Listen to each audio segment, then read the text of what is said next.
Hello दोस्तों, स्वागत है आप सभी का आपके अपने यूट्यूब चैनल मिथुन स्टडी सेंटर में। और मैं हूं मिथुन राय। तो दोस्तों, आज की वीडियो को शुरुआत करने से पहले हम लोग कुछ शायरी को करेंगे, क्योंकि कहा जाता है ना, जिसने पिया है विष अपने जीवन में वही आगे अपना नाम कमाया है। जिसने पिया है अपने जीवन में विष उसी ने अपना नाम आगे कमाया है। और यदि आप लोग भी अपना नाम चाहते हो 2023 के बोर्ड एग्जाम में लाना, यानी कि आपका भी चर्चा हो एग्जाम रिजल्ट आने के बाद, तो आपको विष पीना होगा। और किस प्रकार का विष पीना होगा, तो वो पढ़ाई का विष आपको पीना होगा, यानी कि नींद, चैन, निंद्रा, इन तीनों को आपको त्यागना होगा। तो चलिए हम लोग इसी के साथ क्लास को शुरू करते हैं। आशा है आप लोगों को ये सुनने के बाद काफ़ी मोटिवेट मिला होगा और पढ़ने में थोड़ा रुचि आएगा, क्योंकि एग्जाम आप लोगों का बहुत नज़दीक है। हम लोग देखें तो करीब 6 मंथ बचा हुआ है, ठीक है। तो ध्यान से देखिएगा। तो देखिए, आज की क्लास में हम लोग करेंगे ये सोशल साइंस का, ठीक है, यानी कि सामाजिक विज्ञान का करेंगे हम लोग। देखिए, हम लोग 48 क्वेश्चन इस वीडियो में दिखाएंगे आपको, जिसमें आपको सिर्फ 40 क्वेश्चन का आंसर बताना है।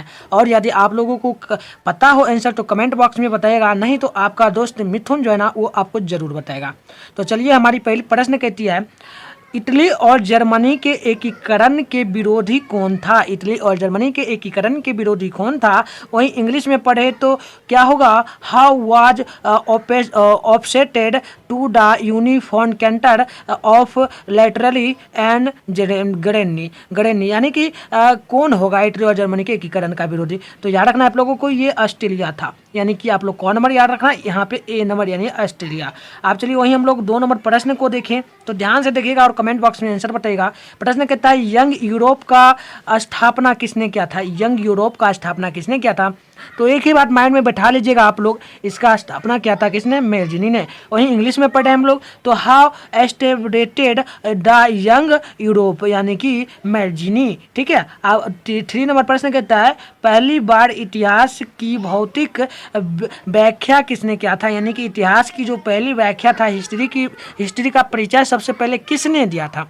ठीक है, तो क्वेश्चन यही है। तो क्वेश्चन का आंसर होगा हमारा कार्ल मार्क्स, यानी कि हम लोगों को कौन नंबर याद रखना है, ठीक है।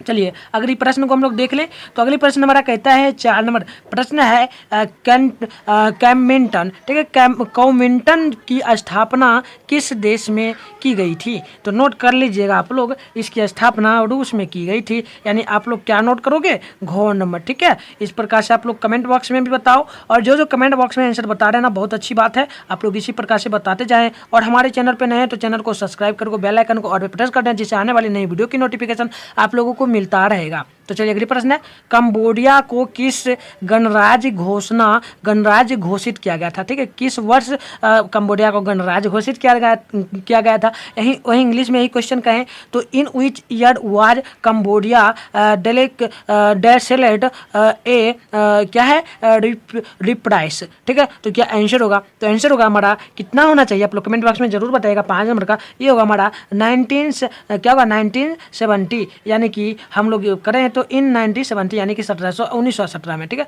आप चलिए 6 नंबर प्रश्न कहता है, होम रूल आंदोलन किसने चलाया था? होम रूल आंदोलन किसने चलाया था? तो काफी इंपॉर्टेंट होता है ये प्रश्न, तो नोट कर लीजिएगा। ये प्रश्न का आंसर हमारा शायद होना चाहिए क्या? तो एनी बेसेंट ने। एनी बेसेंट यानी घ नंबर नोट कर लीजिएगा। और आप लोग एक बात याद रखना, जो भी मैं अभी प्रश्न करवा रहा हूँ ना, काफी इंपॉर्टेंट है बोर्ड की दृष्टि से, तो आप लोग ध्यान से देखिए। आप 60 नंबर प्रश्न कहता है, बिहार में नमक, ये काफी इंपॉर्टेंट है, बिहार में नमक सत्याग्रह, ठीक है, क्या है? नमक सत्याग्रह के स्थान पर कौन सा आंदोलन चलाया गया था? मतलब कि बिहार में मतलब नाम तो था नमक सत्याग्रह, लेकिन उसके स्थान पर कौन सा आंदोलन चलाया गया था? तो नोट कर लीजिएगा। इसके स्थान पे जो चलाया गया था आंदोलन ना, वो हमारा था चौकीदारी के विरोध आंदोलन। चौकीदारी के विरोध आंदोलन, यानी आप लोग घ नंबर नोट कर लेना। वहीं अगली प्रश्न देखिए, 8 नंबर प्रश्न कहता है, क्या है? जीवांजी लाव सूटी कारखाना खोला गया था। कहाँ खोला गया था? जीवांजी, ठीक है, जीवांजी राव सूती कारखाना कहाँ खोला गया था? तो नोट कर लीजिएगा, ये खोला गया था ग्वालियर में, यानी कि घ नंबर आप लोग नोट कर लीजिएगा। आप चलिए अगली प्रश्न को हम लोग देखें तो प्रश्न हमारा कहता है 9 नंबर, काफी इंपॉर्टेंट होता है, ठीक है। प्रश्न हमारा, साइमन कमीशन किस वर्ष भारत में आया था? क्या साइमन कमीशन भारत में किस वर्ष आया था? तो याद रखिएगा, ये आया था करीब कितना? तो यह था 1928 में, यानी कि हम लोग बात करें तो 1928 में। अब अगली प्रश्न है 10 नंबर, अब भारत की दलिया पद्धति की विशेषताएं क्या हैं? क्या है विशेषताएं, तो आपको पता होगा भारत की दलीय पद्धति किस प्रकार की है, तो वो हमारी है बहुदलीय पद्धति, यानी कि अनेकों प्रकार की। ठीक है, चलिए अगले प्रश्न को हम लोग देखें, और इंग्लिश वाले। ठीक है, यदि आप लोग सीबीएसई बोर्ड से है ना, तो आप लोग ध्यान से देखते जाइएगा, आप लोगों के लिए भी यहाँ पर क्वेश्चन इंग्लिश में टाइप है, what is the future of party system of India. क्या होगा, तो मल्टीप्लाई सिस्टम। ठीक है, यानी कि गुणन। अब चलिए अगले प्रश्न नंबर 11 नंबर, बिहार में पंचायती राज की संरचना कौन किए थे, मतलब कहाँ होता है। ठीक है, बिहार में पंचायती राज की संरचना कहाँ होता है। ठीक है, पंचायती राज का तो नोट कर लीजिएगा, ये हमारी होती है क्या, कहाँ। ठीक है, ये ग्राम पंचायत में भी होता है, जिला परिषद में भी है, और जिला पंचायत समिति में भी, यानी इनमें से सभी। ठीक है, तो घ नंबर इसका आंसर हमारा करेक्ट आंसर होगा 11 नंबर का। आप चलिए अगले प्रश्न को देखें हम लोग, प्रश्न नंबर 12 नंबर बोलता है, काफी इंपॉर्टेंट है प्रश्न कहता है, भारतीय राष्ट्रीय कांग्रेस की स्थापना कब हुई थी। तो काफी इंपॉर्टेंट एंड वीवीआई करके इसको नोट करना। ठीक है, ये प्रश्न मैं काफी बार बता चुका आप लोगों को, तो इसको जरूर नोट करना। इसका आंसर होना चाहिए हमारा 1885, यानी कि क्या होगा 1918 में, मतलब कि 1885 में। आप चलिए अगले प्रश्न को हम लोग देखें, 13 नंबर तो कहता है, राज्यों के पुनर्गठन के उपरांत 1956 में भारत में कितने राज्य थे। मतलब कि 1956 में हुआ था, मतलब कि क्या हुआ था हमारे भारत में जो है ना पुनर्गठन हुआ था राज्यों का, तो उसके उपरांत 1956 में कितने राज्य थे। ठीक है, तो आपका दिया गया ऑप्शन 10, 12, 14 और 16, तो कितना होना चाहिए। सिंपल सी बात है, बहुत अच्छी बात है, आप लोगों को पता है ये 14 होना चाहिए। ठीक है, 14 था। ठीक है, 1956 की बात हो रही है यहाँ पे। ठीक है, 1947 की नहीं बात हो रही है। ठीक है, आप चलिए अगली प्रश्न देखिए आप लोग, प्रश्न नंबर 14 नंबर, भारत में निम्नलिखित में लोकतंत्र का कौन सा स्वरूप पाया जाता है। भारत में निम्नलिखित में कौन सा लोकतंत्र का स्वरूप जो है ना वो पाया जाता है, किस प्रकार का पाया जाता है, तो नोट कर लेना, संसदीय पाया जाता है। ठीक है, अब अगली प्रश्न नंबर 15 नंबर, केंद्र में जनता पार्टी की सरकार का गठन कब हुआ था। ठीक है, मतलब कि जनता पार्टी का सरकार अभी नहीं है हमारे केंद्र में, बट कब हुआ था इनका। ठीक है, कब हुआ था जनता पार्टी का, भारतीय जनता पार्टी। ठीक है, कब हुआ था, 15 नंबर प्रश्न का आंसर आप लोग जरूर कमेंट बॉक्स में बताइएगा। इसका आंसर होगा हमारा 1977 में। ठीक है, बट जनता पार्टी का ही अभी सरकार है। ठीक है, अभी भारत में बात करें तो बीजेपी की सरकार है। ठीक है, तो आप लोग याद रखिएगा, उसका जो पहली सरकार बना था ना 1977 में बना था। ठीक है, चलिए अगले प्रश्न को देखें हम लोग, प्रश्न कहता है 16 नंबर, काफी इंपॉर्टेंट है, भारत में लोकतंत्र राज है, भारत एक लोकतंत्र राज है, निम्नलिखित में किसने कहा, किस में यह घोषणा की गई, यानी कि किस प्रकार के कानून का जो नागरिक का एक प्रकार का नागरिक शास्त्र होता है, पाठ होता है, कानूनी पुस्तक होता है या प्रस्तावना होता है, किस में दिया गया है कि भारत एक लोकतांत्रिक राज्य है। तो बहुत अच्छी बात है, जो कमेंट बॉक्स में बता रहे हैं प्रस्तावना में दिया गया है। ठीक है, चलिए अगले प्रश्न को देखें हम लोग, तो प्रश्न हमारा है 17 नंबर, लोक। ठीक है, कहता है हमारा लोक जनशक्ति पार्टी का चुनाव चिन्ह क्या, लोक जनशक्ति पार्टी का चुनाव चिन्ह जो है ना ये क्या है। ठीक है, तो क्या है, तो बहुत अच्छी बात है, बंगला है। ठीक है, क्या है, बंगला। ठीक है, बंगला छाप आप लोग देखेंगे, बंगला छाप, ये यूपी में है, इसकी सरकार अभी नहीं है, मतलब था। ठीक है, आपसे देखते प्रश्न 18 नंबर, प्रश्न कहता है, भारत किस देश की उपनिवेश था, भारत किस देश का उपनिवेश था। ठीक है, किस देश का था, तो बहुत अच्छी बात है, जो कमेंट बॉक्स में बता रहे हो ना, ये ग्रेट ब्रिटेन का था। ठीक है, ग्रेट ब्रिटेन का था। ठीक है, चलिए अगले प्रश्न को देखें हम लोग, प्रश्न हमारा 19 नंबर, काफी इंपॉर्टेंट है, कहता है समाज के सभी आर्थिक क्रियाओं का पुनः योग क्या कहलाता है। समाज में जितने भी आर्थिक क्रियाएं होती है, जितने भी कार्य होते हैं, उसका पुनः योग मतलब योग क्या कहलाता है। ठीक है, तो याद रखिएगा एक ही बात आप लोग, ये कहलाता है हमारा अर्थव्यवस्था। ठीक है, अर्थव्यवस्था यानी घ नंबर। अब प्रश्न हमारा 20 नंबर, प्रश्न कहता है जिस देश की राष्ट्रीय आय अधिक होती है वह देश क्या कहलाता है। तो मैंने काफी बार बताया हुआ है, जिस देश की राष्ट्रीय आय अधिक हो उसे हम लोग विकसित देश कहेंगे, यानी कि ख नंबर हम लोग नोट कर लेंगे। ठीक है, ख नंबर। आप चलिए अगले प्रश्न को हम लोग देखें, तो प्रश्न हमारा कहता है 21 नंबर, काफी इंपॉर्टेंट है प्रश्न है, निम्न में से किसे तृतीय क्षेत्र कहा जाता है। तो मैंने आपको बताया था, प्रथम क्षेत्र कृषि को, द्वितीय क्षेत्र कहा जाता है औद्योगिक क्षेत्र को, और तृतीय क्षेत्र कहा जाता है किसको, तो नोट कर लेना, ये सेवा क्षेत्र को कहा जाता है, यानी ख नंबर आप लोग नोट करना। तीनों प्रश्न में से एक प्रश्न हर एक साल बोर्ड एग्जाम में पूछा जाता है। ठीक है, आप चलिए अगले प्रश्न को हम लोग देखें, प्रश्न हमारा 22 यानी कि 22 नंबर कहता है, बिहार का कौन सा क्षेत्र बाढ़ से ज्यादा प्रभावित रहता है। ठीक है, बिहार में ऐसा कौन सा जिला है, जो मतलब क्षेत्र है जो सबसे ज्यादा प्रभावित रहता है। तो मैंने इसका भी काफी बार इस प्रश्न को करवाया हुआ है आप लोगों को, तो इसका आंसर होगा हमारा उत्तरी बिहार। ठीक है, उत्तरी बिहार। ठीक है, चलिए अगले प्रश्न को हम लोग देखें, अगले प्रश्न आप लोग देखिएगा 23 नंबर कहता है, वित्तीय वर्ष 2018 से 2019 में भारत की प्रति व्यक्ति आय जो ना वह कितनी थी। ठीक है, कितनी थी, तो नोट कर लीजिएगा 23 का ये करीब जो था ना, ये था लगभग 1,15,000, ठीक है, 1,15,000 के करीब, यानी घ नंबर नोट कर लीजिएगा, ठीक है। चलिए घ नंबर, ठीक है। आज चलिए प्रश्न है 24 नंबर, उत्पादन एवं आय गणना विधियों के क्या गुण है, मतलब कि उत्पादन एवं आय गणना के विधियों के क्या गुण होते हैं। तो नोट कर लीजिएगा 24 का ये हमारा होता है क्या, ये तो होता है सहज भी होता है, वैज्ञानिक भी होता है, व्यवहारिक भी होता है। मतलब कि हमारे समाज में जितनी भी मतलब हमारे इनकम आता है हमारे पूरे इंडिया में, वो सभी कहाँ कहाँ से आता है, वैज्ञानिक रूप से भी आता है, सहज से यानी कि जो काम करते हैं व्यक्ति, व्यवहारिक रूप से बिजनेस में भी आता है, यानी इनमें से सभी, ठीक है। चलिए अगले प्रश्न को देखते हैं।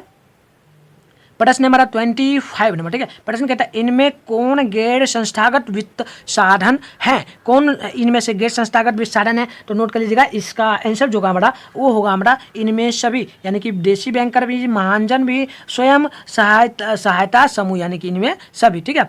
आप चलिए अगले प्रश्न को देखें हम लोग फास्ट में, ठीक है। कमेंट बॉक्स में आप लोग जल्दी जल्दी बताते जाएं, ठीक है। और लाडरो आप लोग जल्दी जल्दी क्या करो, चैनल को सब्सक्राइब करके आप लोग वीडियो को शेयर कर दो जितना ज़्यादा हो सके, ठीक है, ठीक है। जल्दी जल्दी आप लोग शेयर करो और आप लोग ज़्यादा से ज़्यादा सब्सक्राइब करते जाओ चैनल को। आज ये प्रश्न कहता है 24 नंबर, प्राथमिक कृषक साख समिति कृषकों को कैसा ऋण प्रदान करती है, ठीक है। तो ये मैंने काफ़ी बार बताया हुआ है, ये जो है ना अल्पकालिक, ख नंबर नोट कर लेना, ठीक है, ख नंबर, ठीक है। आप चलिए अगले प्रश्न हमारा कहता है 27 नंबर, काफ़ी इंपॉर्टेंट होता है। कहता है इनमें कौन सरकार की नवीन आर्थिक नीति का अंग है, इनमें से कौन सरकार नवीन आर्थिक नीति का अंग है, ठीक है। तो नोट कर लीजिएगा 27 नंबर प्रश्न का आंसर ये हमारा होता है उदारीकरण, निजीकरण, वैश्वीकरण, यानी कि इनमें से सभी, ठीक है। आप चलिए अगले प्रश्न को हम लोग देखें। 28 नंबर प्रश्न हमारा कहता है ग्राम कचहरी का प्रधान कौन होता है, ग्राम कचहरी का प्रधान कौन होगा भाई, अरे भाई आप लोगों को पता होगा, कमेंट बॉक्स में जरूर बताना, ठीक है। चलिए बहुत अच्छी बात है, ये सरपंच होते हैं। वही इंग्लिश में करें, how is the head of the Gram Kachahari, क्या होगा, ये होगा हमारा सरपंच, ठीक है। चलिए अगले प्रश्न को देखें। चलिए अगले प्रश्न नंबर 29 नंबर प्रश्न कहता है, एकदम इजी है प्रश्न कहता है सरकार का कौन सा प्रकार जो है ना, सरकार का कौन सा प्रकार सबसे अच्छा माना जाता है, सरकार का कौन सा प्रकार सबसे बेस्ट माना जाता है, ठीक है, कौन सा बेस्ट माना जाता है। तो आप लोग याद रखना एक ही बात, 29 नंबर प्रश्न का आंसर जो होगा वो हमारा होगा क्या, लोकतंत्र, ठीक है, यानी ख नंबर आप लोग नोट कर लेना। आप चलिए 30 नंबर प्रश्न कहता है 30, ठीक है, यानी 3 नंबर कहता है भारत में क्या है गणतांत्रिक सरकार को कब अंगीकार किया गया था, कब किया गया था, ठीक है। तो नोट कर लेना 30 नंबर प्रश्न का आंसर जो होगा हमारा वो होगा हमारा 26 जनवरी 1950, यानी कि क्या, जब हमारे देश में जो है ना कब हुआ था, मतलब कि जब ये हमारे देश में जो है कि क्या हुआ था, तो मतलब कि हमारे देश में संविधान बनकर तैयार हुआ था, मतलब लागू किया गया था कब, 26 जनवरी 1950 को, ठीक है। आप प्रश्न नंबर कहता है 31 नंबर, भारत में पहला नगर निगम कहाँ बना है, भारत में नोट करना पहला नगर निगम पूछा जा रहा है, ठीक है, कहाँ बना था। तो एक ही बात नोट करके रखना, ये प्रश्न का आंसर ये मद्रास यानी चेन्नई में सबसे पहले बना था, ठीक है, मद्रास या चेन्नई, एक ही बात याद रखना।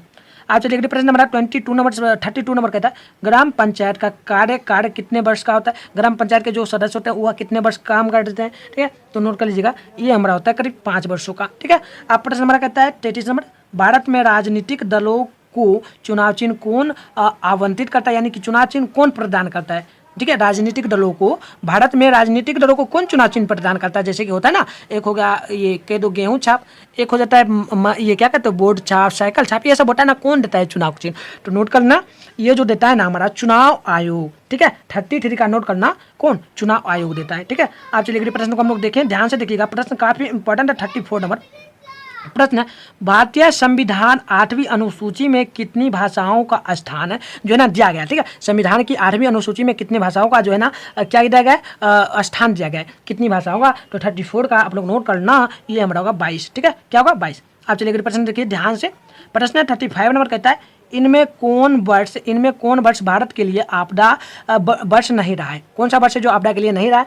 तो एक ही बात नोट करना 35 का, ये हमारा जो था ना ये था 1951, ठीक है। आप प्रश्न हमारा शारीरिक सक्का वन्य जीव क्या है अभयारण्य किस राज्य में अवस्थित है, ठीक है, किस राज्य में अवस्थित है। तो नोट कर लीजिएगा ये हमारा जो है ना ये राजस्थान में अवस्थित है, यानी कौन नंबर क्या करना नोट कर लेना।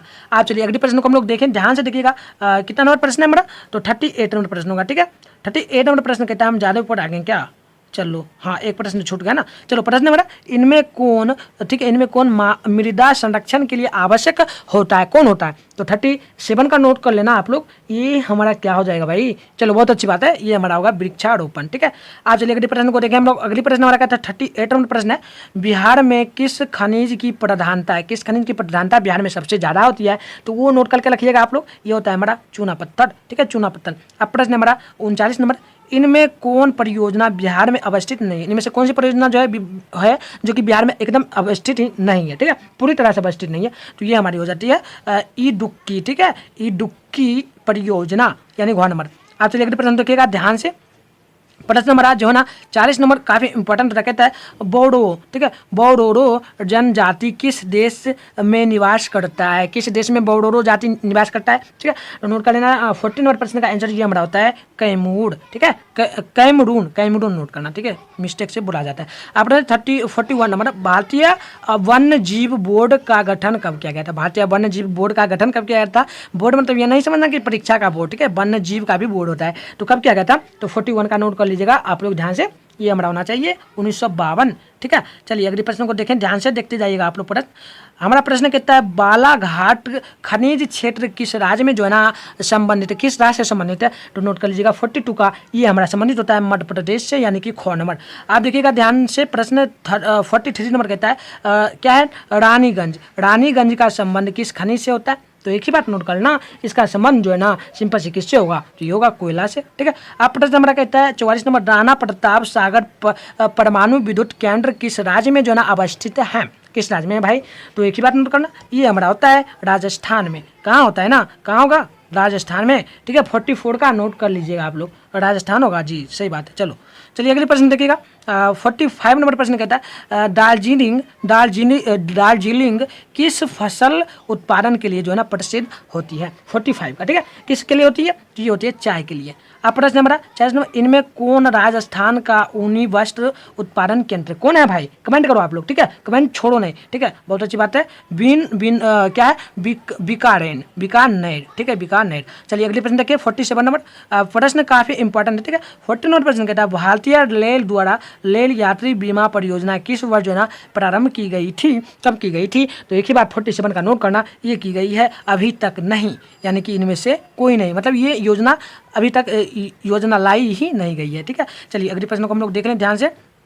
प्रश्न हमारा कहता है, इनमें कौन बिहार में सिंचाई का साधन? इनमें कौन बिहार में सिंचाई का साधन, सिंचाई के साधन है? कौन इनमें से है? ठीक है, तो एक ही बात नोट करना, पाइन भी, पाइप भी होता है, फोकर भी होता है, नर भी होता है, यानी कि इनमें से सभी, यानी घ नंबर। ठीक है, तो चलिए आप लोगों को आज की क्लास कैसी लगी कमेंट बॉक्स में जाते जाते जरूर बताना। और आप लोग एक बात जरूर करना, ठीक है, आप लोग क्या करते हो भाई, आप लोग वीडियो को देख ले तो लाइक नहीं करते भाई, लाइक कर लिया करो, काफ़ी मेहनत लगता है वीडियो को बनाने। ठीक है, फ्री में मैं आपको पढ़ा रहा हूँ और नोट्स भी आपको जैसा कि फ्री में मिल ही रहा है, और जो लोग नहीं जुड़े हैं वो लोग भी जुड़ जाएंगे। हमारा नंबर ये है, ठीक है, जो नए स्टूडेंट है वो हमारा नंबर ले लो 6009698095, इस पर कॉन्टैक्ट करना, आपको फ्री में व्हाट्सएप ग्रुप में ज्वाइन किया जाएगा और आपको क्लास होने के बाद डेली नोट्स दिया जाता है। ठीक है, न्यू बच्चे के लिए। और जो भाई पहले से जुड़े हो भाई, आप लोग क्या करो, एक वीडियो को लाइक जरा किया करो। ठीक है, और कमेंट जरूर किया करो। ठीक है, क्योंकि इससे दिल दुखता है मेरा। ठीक है, क्योंकि आप लोग वीडियो देख रहे हो तो बट लाइक नहीं करते ना, बहुत दिल दुखता है। तो आप लोग इतना काम जरूर करना। ठीक है, आशा है कि आप लोग जरूर करोगे। ठीक है, तो जाइए, आज की क्लास हम लोग यहीं पे समाप्त करेंगे। आज की क्लास आप लोगों को कैसा लगा ये कमेंट बॉक्स में जरूर बताइएगा, और नेक्स्ट क्लास में हम लोग क्या पढ़ाएं वो भी जरूर बताइएगा। ठीक है, तो चलिए यहीं पे हम लोग वीडियो को समाप्त करते हैं। आप सभी अच्छी तरीके से पढ़ाई करो, मन लगा के पढ़ाई करो, जो भी डाउट हो आप लोग मुझसे पूछ सकते हो। ठीक है, पर्सनल नंबर पर भी। तो चलिए यहीं पे हम लोग वीडियो को समाप्त कर देते हैं।